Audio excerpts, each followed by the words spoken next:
Hello friends, நீங்க உங்களோட பிசினஸ்ல ஒரே இடத்திலேயே தொடர்ந்து ஓடிக்கிட்டு இருக்கீங்களா, இல்லாட்டி முன்னேறி போய்கிட்டு இருக்கீங்களா என்கிற இந்த ஒரு கேள்விதான் ஜெயிக்க போற ஸ்டார்ட் அப்பையும் தோத்து போற ஸ்டார்ட் அப்பையும் ஒன்றிலிருந்து ஒன்றை வேறு பிரிச்சு காட்டுது.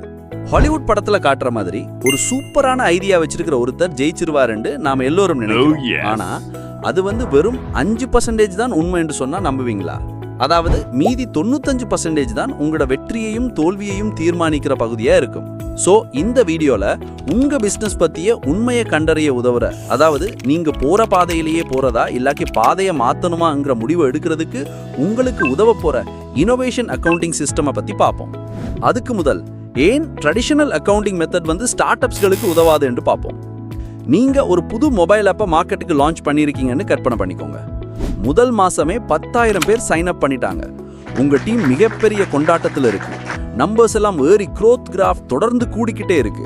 உலகத்தையே ஜெயிச்ச மாதிரி ஒரு உணர்வு. ஆனா இப்ப நீங்க பாத்தீங்கன்னா இங்கதான் ஒரு முக்கியமான கேள்வி ஒன்று வருது. நீங்க சரியான பாதையில தான் போறீங்கன்னு உங்களுக்கு எப்படி தெரியும்? சைன் அப் பண்ணதுக்கு பிறகு அந்த 10,000 பேர்ல எத்தனை பேர் திரும்ப வந்து உங்களோட ஆப்பை யூஸ் பண்ணாங்க? நீங்க ஒரு மாசம் கஷ்டப்பட்டு உருவாக்கின அந்த ஒரு ஃபீச்சர் தான் இந்த வளர்ச்சிக்கு காரணமா, இல்ல எதேச்சியா கிடைச்ச ஒரு விளம்பரமா? சோ இதைத்தான் நாங்க வேனிட்டி மெட்ரிக்ஸோட ட்ராப் என்று சொல்லுவோம். ஏனென்றா 10,000 பேர் சைன் அப் பண்ணியிருக்காங்கங்கிறத வச்சு உங்க ஸ்டார்ட் அப் நல்லா போகும் என்று சொல்ல இயலாது. பெரிய பெரிய கம்பெனிகளுக்கு லாப நஷ்டத்தை கணக்கிட உதவுற சாதாரண கணக்கு முறை ஒரு ஸ்டார்ட் அப்புக்கு உதவாது. ஏனென்றா ஒரு ஸ்டார்ட் அப் என்றது ஒரு சிறந்த பிசினஸ் மாடலை கண்டுபிடிக்கிறதுக்காக செய்யப்படுற ஒரு எக்ஸ்பெரிமெண்ட். ஸோ இங்க நீங்க ஏற்கனவே தெரிஞ்ச ஒரு பிளானை எக்ஸிக்யூட் பண்ண போறதில்ல.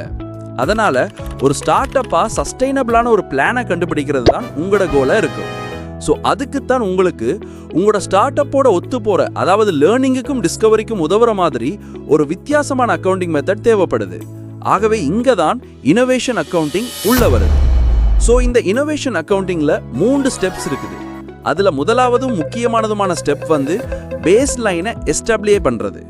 ஒரு ஸ்டார்ட் அப் ஆரம்பிக்கும் போது டெஸ்ட் பண்ணாத அசம்ப்ஷன்ஸ் தான் உங்களோட பிசினஸ் பிளான்ல வச்சு நீங்க ஆரம்பிப்பீங்க. உதாரணத்துக்கு உங்களோட வெப்சைட்டை விசிட் பண்ற ஆட்கள்ல 10% பேர் சைன் அப் பண்ணுவாங்கன்னு நீங்க அசியூம் பண்ணலாம். ஆனா அது உண்மையா இல்லையாண்டு உங்களோட அசம்ப்ஷன்ஸை நீங்க வேலிடேட் பண்ணி பார்க்கணும். சோ உண்மையான நம்பரை கண்டுபிடிக்கிறதுக்கு MVP-யை பாவிச்சு உங்களோட அசம்ப்ஷன்ஸை டெஸ்ட் பண்ணி பார்க்குற அந்த இடத்தை தான் பேஸ் லைன் என்று சொல்லுவோம்.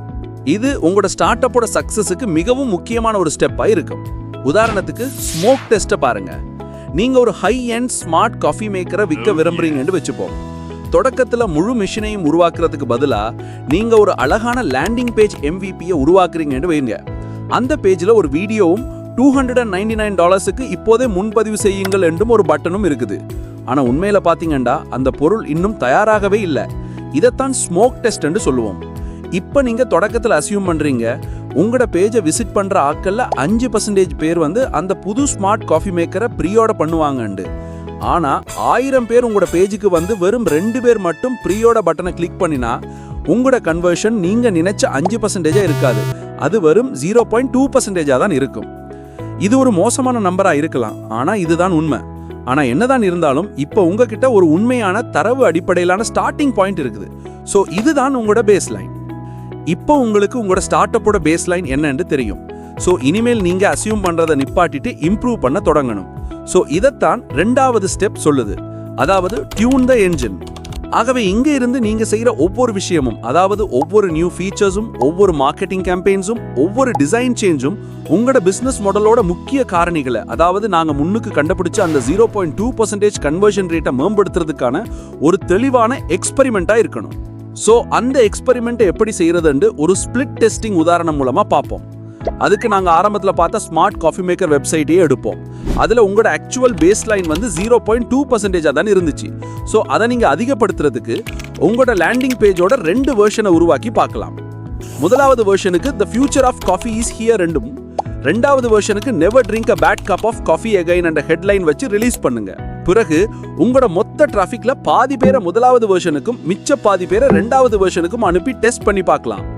பிறகு ஒரு வாரம் கழிச்சு உங்களோட டேட்டாவை பார்க்கும்போது முதலாவது வெர்ஷன் 0.2% கன்வர்ஷன் ரேட்டையும் 2வது வெர்ஷன் 0.8% கன்வர்ஷன் ரேட்டையும் எடுத்திருக்கேன்னு வைங்க. சோ இந்த டெஸ்டிங்ல இருந்து நீங்க ஒரு வேல்யூபிளான விஷயத்தை கத்துக்கலாம். அதாவது ஒரு சாதாரண ப்ராமிஸை விட கஸ்டமரோட பெயின் பாயிண்ட்டை சால்வ் பண்றதுக்கு தான் அவங்க கூட ரெஸ்பாண்ட் பண்றாங்கங்கிறத கண்டுபிடிக்கலாம். ஸோ இங்க நீங்க வெற்றிகரமா உங்களோட என்ஜினை டியூன் பண்ணிட்டீங்க. ஸோ உங்களோட கோல் வந்து தொடர்ச்சியா இந்த மாதிரி எக்ஸ்பெரிமெண்ட்ஸை ரன் பண்ணி உங்களோட ஆக்சுவல் கன்வர்ஷன் ரேட்டை கொஞ்சம் கொஞ்சமா உயர்த்தணும். உங்களோட பிசினஸ் பிளான்ல நீங்க சொல்லியிருக்கிற கன்வர்ஷன் ரேட், அதாவது இந்த ஸ்மார்ட் காஃபி மேக்கரை பொறுத்தவரை 5% கன்வர்ஷன் ரேட்டை அடைய முயற்சி பண்ணணும். ஸோ இதைத்தான் 2வது ஸ்டெப் வந்து சொல்லுது. அடுத்த 3வது ஸ்டெப் வந்து உங்களோட ஸ்டார்ட் அப் ஜேர்னில ஒரு முக்கியமான முடிவெடுக்கிற புள்ளியா இருக்கு. அதாவது நீங்க போற பாதையிலேயே தொடர்ந்து போறதா இல்லாட்டி பாதையை மாத்தணுமா என்கிற முடிவு எடுக்கிறதுக்கு உங்களுக்கு அது சொல்லும். உதாரணத்துக்கு எப்படி பாருங்க, நீங்க நிறைய எக்ஸ்பெரிமெண்ட்ஸ் எல்லாம் செஞ்சு உங்களோட மெட்ரிக்ஸை தொடர்ந்து இம்ப்ரூவ் பண்ணிக்கிட்டே இருக்கீங்கன்னு வைங்க. அதாவது உங்களோட நம்பர் 0.2% இருந்து 0.8%, 1.5%, 3% தொடர்ந்து இம்ப்ரூவ் ஆகி கொண்டிருந்தா அதுக்கு அர்த்தம் என்ன? உங்களோட லேர்னிங் பலன் கொடுக்குது, உங்களோட அசம்ஷன் சரியா இருக்கு, உங்களோட முயற்சிகள் வீண் போகல என்றுதான் அர்த்தம். ஆகவே நீங்க இப்ப போய்கிட்டு இருக்கிற பாதையிலேயே தொடர்ந்து போறதுதான் சரி. ஆனா இப்படி இருந்தா நீங்க 10 எக்ஸ்பெரிமெண்ட் செஞ்சா பிறகும், அதாவது ஹெட்லைனை மாத்தி, படத்தை மாத்தி, பட்டன் கலரை மாத்தி, டிசைனை கூட மாத்தினாலும் அப்பவும் உங்களோட கன்வர்ஷன் ரேட் 1%க்கு கீழே இருந்தா என்ன அர்த்தம்? மக்களுக்கு சுத்தமா பிடிக்காத ஒரு விஷயத்தை நீங்க இம்ப்ரூவ் பண்ண முயற்சி செய்றீங்கன்னு தானே அர்த்தம். இது எப்படி இருக்குமெண்டா, மூழ்கிக்கிட்டு இருக்கிற டைட்டானிக் கப்பல்ல இருக்கிற கதிரைகளை இடம் மாத்தி அடுக்கி வச்சா கப்பல் மூழ்காம தடுக்கலாம் என்று சொல்ற மாதிரி தான். அதாவது நான் சொல்ல வர்றது என்னன்னா, கப்பலோட பேஸ்மெண்ட்ல தண்ணி கொப்பளிச்சுக்கிட்டு உள்ள வரும்போது கதிரையை வேற இடத்துக்கு மாத்துறதால எந்த பிரயோஜனமும் இல்லதானே.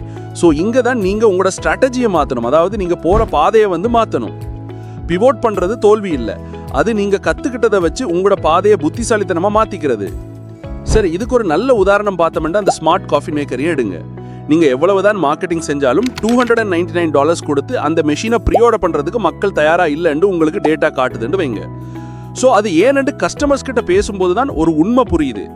அவங்களுக்கு புதுசா ஒரு மெஷின் வாங்குற ஐடியாவே இல்லை. அதோட அவங்க டெய்லி பாவிக்கிற காஃபி பீன்ஸும் அவங்களுக்கு சுத்தமா பிடிக்கலன்னு கண்டுபிடிக்கிறீங்க. ஸோ இங்க தான் பிவோட் வருது. நீங்க உங்களோட பிசினஸே மொத்தமா மாத்துறீங்க. ஸ்மார்ட் காஃபி மெஷின் விற்கிறத விட்டுட்டு மாதம் சப்ஸ்கிரிப்ஷன் பேசிஸ்ல நல்ல தரமான காஃபி பீன்ஸை விற்க ஆரம்பிக்கிறீங்க. மறுபடியும் நீங்க முதல் ஸ்டெப்ல இருந்து எல்லாத்தையும் ஆரம்பிக்கிறீங்க. புதுசா ஒரு பேஸ் லைன் செட் பண்ணி என்ஜினை டியூன் பண்ணி ப்ராசஸை மறுபடியும் முதல்ல இருந்து செஞ்சு பாக்குறீங்க. ஸோ இங்க நீங்க முன்னுக்கு செஞ்ச பிவோட் டிசிஷன் சரியானதுதான்டா எப்படி தெரிஞ்சுக்கொள்றதுண்டா, இப்போ நீங்க செய்யற புது எக்ஸ்பெரிமெண்ட்ஸ் எல்லாமே பழையதை விட சூப்பரான ரிசல்ட்ஸ் தரும். அதுதான் ஒரு சக்சஸ்ஃபுல் பிவோட்டுக்கு அடையாளமா இருக்கும். ஸோ என்டர்பிரனர்ஸா உங்களோட வேலை ஒரு ஐடியாவை எடுத்து ஒரு ப்ராடக்டை உருவாக்கி மார்க்கெட்டுக்கு கொடுக்கறதோட மட்டும் முடிய போறதில்ல. நான் முன்னுக்கு சொன்ன மாதிரி நீங்க உங்களோட ஸ்டார்ட் அப்போட 95% வேலையை வந்து நேரங்காலம் பார்க்காம நாள் ஃபுல்லா செய்யணும். பேஸ் லைனை உருவாக்குறது, பிறகு அதை வச்சு எக்ஸ்பெரிமெண்ட்ஸ் மூலமா என்ஜினை டியூன் பண்றது, அதுக்கு பிறகு கிடைக்கிற டேட்டாவை வச்சு பிவோட் பண்றதா இல்லாட்டி பெர்சிவியர் பண்றதான்னு முடிவெடுக்கிறது என்று இப்படித்தான் உங்களோட ஸ்டார்ட் அப்பை ரன் பண்ணணும். ஸோ இப்படி செஞ்சா தான் உங்களால முன்னேற்றத்தை நோக்கி போக முடியும். இப்படித்தான் நீங்க சக்சஸ்ஃபுல் ஆகிற டாப் 10% ஸ்டார்ட் அப்ஸ்ல ஒருத்தர வர முடியும். ஸோ இவ்வளவுதான் இந்த வீடியோ. நான் சொன்ன ஸ்டெப்ஸ்ல உங்களுக்கு எது பெரிய சேலஞ்சா இருக்கு? பேஸ் லைனை உருவாக்குறதா, என்ஜினை டியூன் பண்றதா இல்லாட்டி பிவோட் முடிவை எடுக்கிறதா என்று கீழே கமெண்ட்ஸ்ல சொல்லுங்க ஃப்ரெண்ட்ஸ். இந்த வீடியோ உங்களுக்கு இன்ஃபர்மேட்டிவா இருந்திருந்தா வீடியோவுக்கு ஒரு லைக்கையும் தட்டி விடுங்க. அதோட இந்த மாதிரி உங்களோட ஃபைனான்ஷியல் ஃப்ரீடமுக்கு உதவுற வீடியோஸை மிஸ் பண்ணாம பார்க்க சேனலுக்கு சப்ஸ்கிரைபும் பண்ணி விடுங்க ஃப்ரெண்ட்ஸ். ஸோ அடுத்த வீடியோவில் சந்திப்போம். அது வரைக்கும் பை ஃப்ரெண்ட்ஸ்.ありがとうございました。